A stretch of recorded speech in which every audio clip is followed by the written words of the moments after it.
Olá, meu nome é Eduardo Starosta e esse é o canal Fora de Curva. Gente, hoje 9 de dezembro, aqui em Porto Alegre, onde eu estou fazendo esse vídeo, onde eu moro também, 42 graus nesta sexta-feira, que é dia de resumão semanal e depois algumas crônicas interessantes para começar o final de semana. Mas antes disso, eu não posso deixar de comentar a respeito da eliminação do Brasil, que na prorrogação até saiu na frente, depois levou o empate da Croácia e perdeu os pênaltis.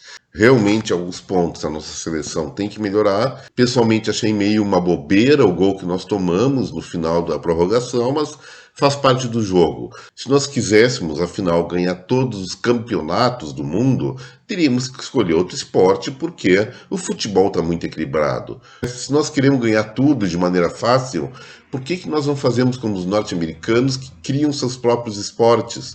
Por exemplo, na Fórmula 1 eles nunca tiveram vez, criaram a Fórmula Indy e nem sempre, mas normalmente é o norte-americano vencedor. Aqui no Brasil, por exemplo, nós poderíamos criar o campeonato de peteca com predominância dos mineiros, a morrinha, ou como nós chamamos aqui no sul de palitinho, e, é lógico, o campeonato universal de 5 Marias que não teria para ninguém. Mas vamos deixar de brincadeira, gente, vamos tocar o nosso trabalho, começando com o resumão semanal. Na segunda-feira nós tivemos, como sempre, o quadro que vem por aí, que não sei como, quebrou todos os recordes de audiência. Chegou a quase 2.000 visualizações. Eu sei que isso não é muito para um canal grande, mas aqui por Fora de Curva isso foi muito significativo e espero realmente continuar superando essas marcas com o apoio de vocês aí, pessoal. Mas, retomando, segunda-feira, além do quadro que vem por aí, nós tratamos da questão do futuro governo, que naquela época estava articulando de uma forma cada vez mais insistente o furo do teto de gastos na tal da PEC da transição, que no final já foi aprovada pelo Senado em 2 turnos. Coloquei bastante claro, com a perspectiva de extrapolar a despesa pública, era praticamente certo que o Conselho de Política Monetária, que iria se reunir entre terça e quarta-feira, definisse a estabilidade dos juros em 13,75%. Dito e feito, não tem realmente nenhum mérito nessa previsão, porque é o óbvio. Só tem o desafio para o Banco Central baixar juros no futuro, baixar nossa Selic para patamares mais razoáveis. Vai ser necessário ter segurança em relação à inflação. Mas furando o teto de gastos, uma das primeiras coisas que atinge na economia é exatamente a inflação. O outro lado que pode também ser afetado é, evidentemente, o aumento da carga tributária, o que são dois sinalizadores não muito legais para o nosso futuro a partir de 2023. Mas vamos torcer pelo melhor, né, pessoal? Na terça-feira, nós fizemos uma campanha do Fora de Curva para que o dia 6 de dezembro fosse escolhido para ser o Dia Mundial da Hipocrisia.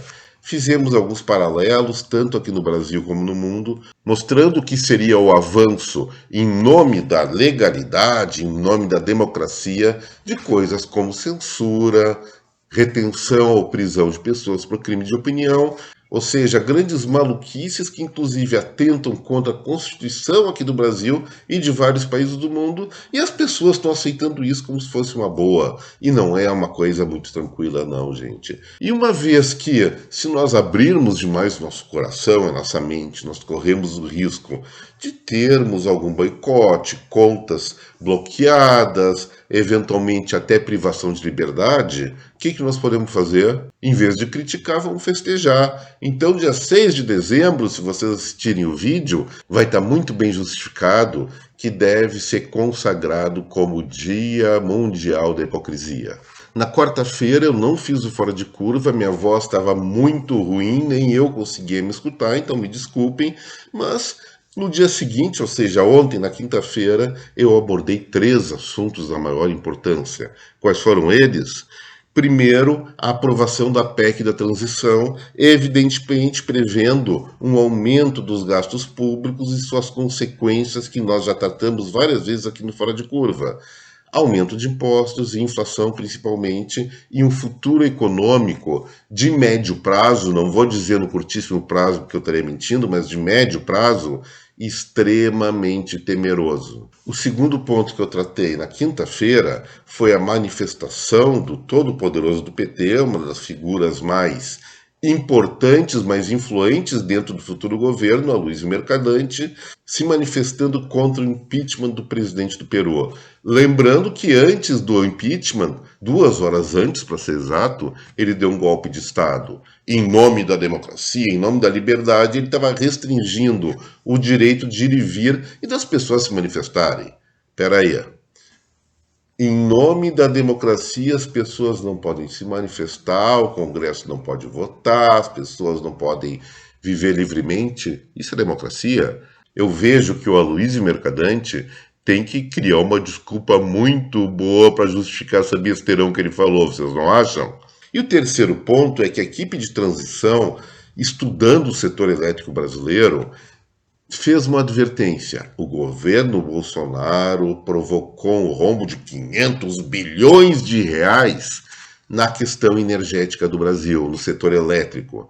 Eu fui ver, poxa, isso é grana pra dedéu. Fui ver o que estava acontecendo e analisei através de uma reportagem do Portal Terra como que eles discriminavam esses 500 bi de rombo. Na verdade, não tem rombo nenhum, não tem nenhuma malversação de recursos e tem sim investimentos, privatização e eventualmente sim algum gasto emergencial por conta da pandemia ou por conta também da escassez de chuvas que nós tivemos em 2020 e 2021, que provocou uma redução das reservas hídricas do país, gerando o quê? Menos energia hidrelétrica, ela teve que ser substituída por outras fontes, especialmente em geradoras baseadas em carvão e diesel.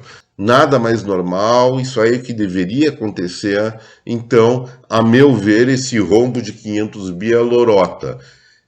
É interessante vocês assistirem o vídeo ou se quiserem pesquisar por conta própria, tem várias matérias jornalísticas que destacam onde que eles apontam esse suposto rombo que não é rombo. É ou investimento ou uma despesa que precisou ser feita em nome de um bem maior. Mas realmente não houve prejuízo ou não houve mau uso de recurso público. Isso ninguém pode falar. E hoje, na sexta-feira, eu iria me dedicar inicialmente a 2 assuntos principais que eu vou citar en passant, muito rapidamente. O primeiro é a redução da inflação brasileira, que foi de 0,41% em novembro, segundo o IPCA, dentro da previsão aqui do Fora de Curva. Dessa vez nós ganhamos dos analistas de plantão, então 0,41%, e ela foi pressionada positivamente, como eu havia previsto também, pela questão da paralisação dos caminhoneiros. Os pontos de maior alta ou alta mais significativa no orçamento familiar foi exatamente combustíveis, que agora já caiu de preços, e alimentos também, por uma questão de dificuldade de distribuição, e esse problema foi resolvido. Então nós podemos antecipar que pelo menos na primeira quinzena de dezembro, o IPCA 15, que deve sair daqui umas 2 semanas, vai estar em patamares menores que 0,41%. Acabou sendo uma boa notícia, a inflação podia ser um pouquinho menor, mas o que foi está de bom tamanho, tem justificativa, não é nada de explosão de preços, e sim aspectos conjunturais em função da inconformidade, especialmente de caminhoneiros e o pessoal do agro, em relação ao resultado eleitoral. É isso. A outra questão que eu iria tratar de maneira mais aprofundada é o resultado das vendas do varejo brasileiro em outubro. A alta em relação ao mesmo mês de 2021, como nós prevemos aqui, foi de 0,35%, focada naquele velho padrão que nós estamos observando nos últimos meses. Bens duráveis vêm caindo as vendas em função de uma Selic elevada, e os bens de consumo não duráveis, o crescimento está realmente está crescendo em um ritmo bastante acelerado em função do aumento da massa salarial derivado da melhor condição de empregabilidade do Brasil nesse último semestre. Espero que isso continue assim no decorrer de 2023, mas pessoalmente os indicativos que nos mostram da próxima gestão governamental me deixa um pouquinho desconfiado que não vai ser bem assim. E é esse o ponto que eu queria tocar agora de fundo do Fora de Curva, porque hoje, na sexta-feira, foram definidos 5 primeiros ministros do futuro governo. Olha só os nomes, gente. Para a Fazenda, já que não vai ter mais Ministério da Economia, ele vai ser subdividido novamente, ficou o Fernando Haddad, como chamam em São Paulo o Jaiminho, aquele personagem do Chaves, quem tiver vontade vai pesquisar. O Haddad, então, vai ser responsável pela arrecadação fiscal do nosso país. Casa Civil, o ex-governador da Bahia, Rui Costa. Defesa, José Múcio Monteiro, esse eu não conheço.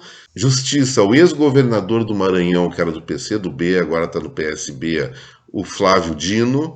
E Relações Exteriores, o Mauro Vieira. Eu vou dizer o seguinte, gente. Lógico, é um governo novo, foi eleito, em tese democraticamente, tem o direito de escolher os ministros que bem quiserem.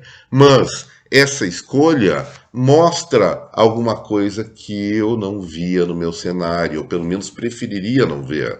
O futuro governo federal, ele deve ser mais político, menos técnico e buscando enfrentar de maneira mais forte, mais contundente, as ideologias que não lhe fazem muito gosto. Então teremos meses, talvez anos, bastante tensos pela frente.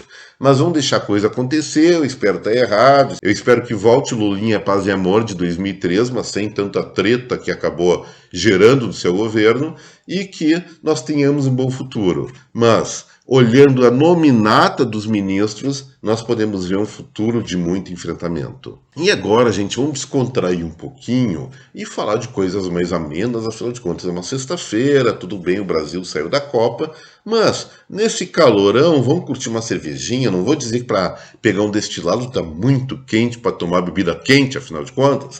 Então vão dar preferência para aquelas coisas que sejam mais refrigerantes, diríamos assim. Dia desses eu comentei no Fora de Curva os desafios de alguns países, como o Japão, até a própria Rússia, Itália e outros, no sentido de conter uma redução populacional. A Coreia do Sul está vendo esse problema e criou um programa de incentivo à natalidade, prevendo um orçamento de 200 bilhões de dólares. Só tem um problema, a juventude de lá não quer mais ter filhos, então a população do país tende a diminuir.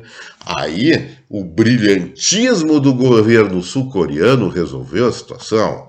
Já que esses jovenzinhos mais jovens estão muito rebeldes e não querem mais ter filhos, vamos fazer o seguinte, vamos rejuvenescer os mais velhos, daí eles ficam mais jovens, obedecem melhor a gente e fazem filhos para acabar com esse problema. Brilhante ideia, né? O que eles fizeram?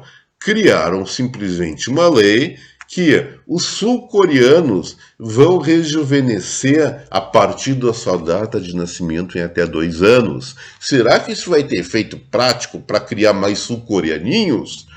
Não sei, né? Eu acho que não, mas talvez sim. Vamos ver. Os sul-coreanos são muito engenhosos. Talvez isso aí esteja uma inovação fantástica. A pessoa se sentindo mais jovem por ter 2 anos a menos começa a tomar algumas liberalidades novamente em relação ao que nós chamamos aqui no Fora de Curva de agradabilidades. Então, boa sorte aos sul-coreanos. Então, lembram que eu falei, quem assiste, quem é mais assíduo aqui do Fora de Curva, a respeito de uma confusão que meteram Elon Musk no que diz respeito a ele ter matado muitos ratinhos para fazer experiências para produzir aquele chip cerebral da Neuralink que vai fazer tetraplégicos voltar a andar, cegos a voltar a ver, comunistas a pensar de jeito... Opa, isso não.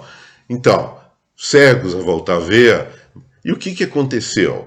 Muitas organizações falaram, isso é crueldade com os animais, coitadinho dos bichinhos, eles não podem ser mortos assim. Então, em vez de condenar o pobrezinho do Elon Musk, pobrezinho mesmo, afinal de contas, ele não é mais o cara mais rico do mundo, ele foi ultrapassado nessa semana, então, coitadinho, podemos chamar ele de pobrezinho, sim. Mas, ao invés de condenar ele, o que dizer da prefeitura de Nova York, toda pimpona, toda poderosa e toda liberal, em termos de costume, que está oferecendo um emprego de matador de ratos? Sabe quanto vai ganhar um matador de ratos lá em Nova York? 880 mil dólares. Vamos botar 900 mil dólares, multiplicar por 5, dá 4 milhões e meio de reais para ficar lá na cidade matando ratinhos. E esse não vai ser condenado, vai ser inclusive remunerado pelo setor público? Será que isso tem cabimento? E para defender esses pobres camundongos, ratos, ratazanas, onde está a sociedade protetora dos animais ou dos bichos escrotos? E olha só, para ser contratado esse matador, esse assassino, ele tem um requisito fundamental exigido pelo poder público da cidade maçã. O candidato deve demonstrar ter resistência e instinto assassino. Poxa, até eu fiquei com medo. Espero que ninguém me chame mais de rato ou de coisa parecida. Sabe, antigamente algumas pessoas xingavam a gente. Seu rato agora vai virar ofensa, não vai virar mais elogio, porque nós poderemos ser assassinados pelo futuro matador de ratos lá de Nova York. Tô com medo disso aí, vai dar uma confusão, gente. E para finalizar o Fora de Curva, vocês acham que a política aqui no brasileira da barra pesada vocês não viram nada inocentes? Se vocês morassem no Senegal, iriam assistir uma cena que nunca teve aqui no Brasil. Sim, o atual presidente aqui recebeu até cusparadas de uma parlamentar, mas ficou por isso, só uma aguinha um pouco saborizada, diríamos assim. Mas lá no Senegal, a coisa é pesada mesmo. O que aconteceu? Um parlamentar chamado Massata Sambi, da oposição ao governo, simplesmente pegou-lhe uma deputada governista, Ndiane Gnib, nome difícil para a gente falar, e deu um tapão nela. E será que essa mocinha ficou simplesmente chorando? Oh, ele me bateu. Nada disso, ela pegou uma cadeira e pumba! Deu-lhe uma cacetada na cabeça do sujeito e a coisa ferveu, foi pancada para tudo que é lado. Isso sim é que é política realmente animada em termos de botar coisa para fora, de pagar para ver, de ir às vias de fato. Não é esses politiquinhos nossos aí que ficam trocando cusparadinhas, depois dos bastidores um fica rindo da cara do outro. No Senegal, a política realmente, para valer a política raiz. E com essa, gente, eu encerro o Fora de Curva de hoje, desejando a cada um de vocês um excelente final de semana, mas antes, não esqueçam, botão no like, compartilhe esse vídeo com a sua rede de contato e quem não é inscrito, inscreva-se aqui no canal, por favor. Um baita final de semana para cada um de vocês, aproveitem muito bem essa sexta, o sábado e o domingo, porque na segunda-feira estamos nos aproximando do final do ano, as confusões só devem aumentar. Então, gente, mais uma vez, um baita final de semana para cada um de vocês, um forte abraço, até breve, tchau.